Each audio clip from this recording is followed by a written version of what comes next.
Chapter 9.999, The Squelching, by Sky. When it was time to go, Puff lowered himself down so he could sit in between his wings. Moat was fast asleep, wedged in between Six and Jem. Puff edged his way along the tunnel, but just as he was about to emerge, he stopped dead. "Shh!" he telepathed. Outside I could hear screams and shrieking. "They're back," telepathed Puff. "Who?" I telepathed. "You don't want to know." I could feel Puff's shoulders sag. As I peered through the mist of the waterfall, I could see a huge gang of grey dragons. Leading them was a dragon wearing a pointy white crown. On its wings were ugly blue veins, and its body was a washed-out grey. It roared to the dragons, "Find the human girls and kill them. Kill the golden dragon as well." We all sat as quietly as we could, trying not to think about the Dragon King's murderous words. I knew that Jemima wanted to cry, but I shook my head and mouthed, Looking at my cells, I thought my heart would break. Each one had splintered away in an attempt to escape pain and fear, and now they were going through it all over again. Above the sound of the ocean and the waterfall, I could hear a squelching sound. It reminded me of something. I carefully peeped over Puff's shoulder, and as I did, I could see the Dragon King had a large beating heart outside its body. Every so often, the filthy organ would turn around to reveal a horrible mouth with a set of dirty teeth. Fear overcame me as I realised that the Dragon King's heart was that of Isla. She'd changed herself into the form of dragon royalty. My heart sank when I saw one of the dragon horde roar and flick out an enormous forked tongue. They were Dezgul that had morphed into dragons. Next to the king, I could see another dragon with a puff of yellow hair underneath a ridiculous overlord's hat. I felt a wave of nausea and a sharp pain between my shoulders. "Shh," I telepathed to the others. Jemima and Six nodded, their eyes wide. "Be still," telepathed Puff. "The wind has turned, so they won't smell us, but their hearing is sharp." "It's good they can't smell us," I telepathed. "Good and terrible," said Puff, using telepathy. "We're all going to die. All my life, all my treasure." As he spoke, I felt a stinging sensation. "Ow," I telepathed. "What's that?" "The dragons would be coating you in stripes of hatred." "How do they know we're here?" I asked. "They don't," said Puff. "But if they send out rays of pure hatred, it'll harm any living thing that isn't a dragon." "What do you mean?" I asked. "Dragons are immune to hatred, but humans aren't." "Turn into a dragon," telepathed Six. "I don't want to wake Moat," I said. It was too late. The stripes of hatred had woken her. Moat opened her mouth and was about to scream in pain. I quickly pulled out the pheasant feather and wished that the pain would go from Moat and she'd fall asleep until we reached safety. "Did you wish for the pain to stop for all of you?" telepathed Puff. I felt like crying. Why hadn't I thought of that? Six telepathed. "Was there something about dragon hatred in that book, the one that Minnow had in the church?" I beamed. "Yes, the book said that love overcomes dragon hatred," I said. "I can't love them," said Jemima. "They were so mean to me." "I know," I said, "but if the pain makes us scream, they'll capture us." The pain intensified as the hatred flayed across our bodies. It was like the stripes of a whip. Think of them as baby dragons, telepathed Puff. Imagine them in tiny golden jumpers that their grandmothers knitted. We started picturing each dragon as a baby, dressed in a silly little jumper. Over and over we did it, smiling at one another. Not long after that, one by one, the dragons fell asleep, right there in midair. Their wings slowly flapped up and down, but the dragons were fast asleep, snoring little puffs of smoke and fire. It worked, I telepathed. It's an old trick I learned from my grandmother, said Puff. Even though I can't feel hatred, I don't like to be uncivilized. Thank you, I telepathed. Not all dragons are cruel, said Puff. Some of us just want a quiet life. I smiled. I love you, Puff, I telepathed. That's going a bit far, said Puff. I smiled, knowing that he secretly liked being loved.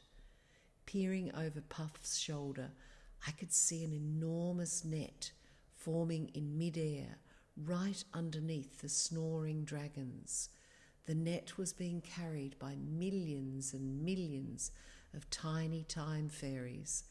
They stretched it out wider and wider until it was all around the dragons, and then, with great speed, the fairies gathered at the outer edges of the net before swooping upwards to draw the dragons into one big bundle. The net was then attached to a huge golden sailing ship high up in the air. On top of the ship's mast flew a deadly-looking pirate's flag, and emblazoned on the ship's side were the words, Time Pirate. Chapter 9.9999, The Pirate Ship, by Sky. I couldn't believe my eyes as the fairies suddenly created an enormous white and silver wave right underneath the pirate ship, causing it to sweep away, taking the dragons with it. What just happened? I asked. I have no idea, said Puff. Although my godmother is a pirate, maybe she turned up to help. Your godmother? I asked. Look, said Six, not even bothering to telepath. We all craned our necks around Puff's shoulders. To our amazement, Blizzard was heading towards us, riding on the shoulders of a massive red dragon. With them was a large company of black dragons. Blizzard! Screamed Six. A little restraint, said Puff. But Six had already changed into the shape of a falcon. She shot straight through the waterfall and zoomed towards Blizzard at great speed. Six, I telepathed. Wait!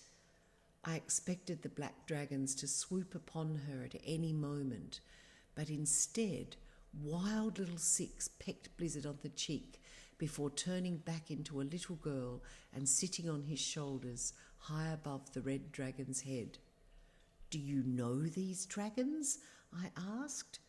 Yes, said Puff. Who are they? Well, I don't know all of them.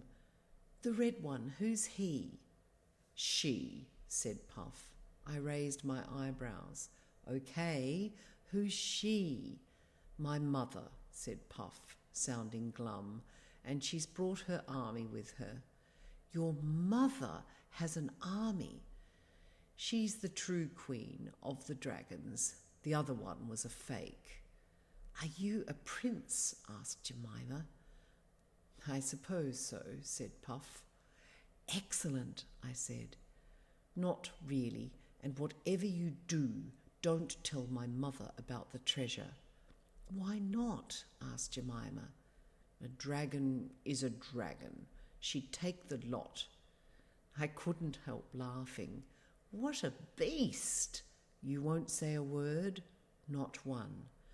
Are we safe now? Asked Jemima. Yes, I said, but we mustn't tell any dragons ever about Puff's secret place, okay? Jemima nodded. I couldn't believe our luck. Puff's mother and Blizzard. What a win. Puff was far less excited. "Shh," he said sharply. "I don't want her to see us yet." Puff slowly edged behind some rocks so that before we were seen, we'd be well away from the entrance to his stash of treasure. When the Red Queen finally spotted us, she roared and snorted flames. "My boy, you're a hero." Puff looked sheepish. It was nothing. "Nothing?" roared his mother. "Blizzard's told me all about it. You were brilliant." Blizzard waved and smiled. Puff's mother continued loudly. She didn't seem to have any volume control. "Girls," she shouted, "I'm the Queen of the Dragons. Very pleased to meet you. We'll see you safely off Honolulu before any more usurpers turn up. That fraud of a queen doesn't have any royal blood. I would know if she did. How dare she pretend to be a baroness and take on the form of a dragon?" I felt myself blushing. I'd shapeshifted into the form of a dragon as well, back in the Noesis. I could only hope that the Red Queen wouldn't find out. Puff gave me a look that said he'd keep my secret. I telepathed, "Thank you." "Those dragons were the thieves and a heap of Dezgul," I called to Blizzard. "We saw," said Blizzard. "They were lucky that Captain Stella captured them," roared the Queen, "because I'd have killed them on the spot." "Captain Stella is a skilled time pirate," said Blizzard. "She sails the galaxies, finding those who've had time stolen from their lives, and then she returns it to them." "She's brilliant," said the Red Queen. "Captain Stella is Puff's godmother. Capital person. But who were the frauds?" "Isla Thieve and her fake overlord husband," said Blizzard, "and with them their troop of Dezgul. They'll be tried by the Marescimar Council in the land of ice and fire." The Red Queen held her head high. "Well, make sure to add in the charge of illegally shape-shifting into the form of a dragon." "I shall," said Blizzard. "Perhaps after this episode in dragon history, I might be invited to join the Council of Marescimar," said the Queen in her enormous voice. Blizzard said, "There's a strong possibility, Your Majesty." "Good," said the Queen. "Puff, you've always wanted to study at Marescimar. Now you may be able to, although I hear they're rather precious about their buildings. Don't like them being burned down." Blizzard coughed. Yes, there was an incident a few years ago, but I'm sure Puff will fit in very well." I could see that Puff was embarrassed, but also pleased. The Red Queen suddenly turned to us, snorting fire. "Ride on!" she roared.